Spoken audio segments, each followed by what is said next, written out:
প্রতিদিনের মতো আমি আজকে চলে এসেছি ডায়েটের একটা ইউনিক রেসিপি নিয়ে। দেখো, এই রেসিপির জন্য প্রথমে নিয়ে নিয়েছি একটা সিম, একটা গাজর, একটা আলু, বেশ কিছু রসুন, 3টে মরিচ, একটা পেঁয়াজ আর কিছু সসপাতা। এরপর আমি এগুলোকে সুন্দর করে কুচি কুচি করে কেটে নিয়েছি। একটু সুন্দর করে কাটলে এই জিনিসটা দেখতেও ভালো লাগে, খেতেও টেস্ট লাগে।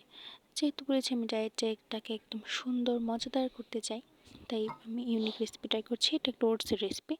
এই জন্য আমি তারপরে নিয়ে নেব 2টো ডিম আর হচ্ছে ওটস। দেখো, আমি এই ওটসটা খাই, বেশ ভালো লাগে। আম, আচ্ছা, বুঝতেই পারছো এটা হচ্ছে ওটস দিয়ে একটা মজাদার রেসিপি। আর দেখে নাও, এটা হচ্ছে ফাইনাল লুক।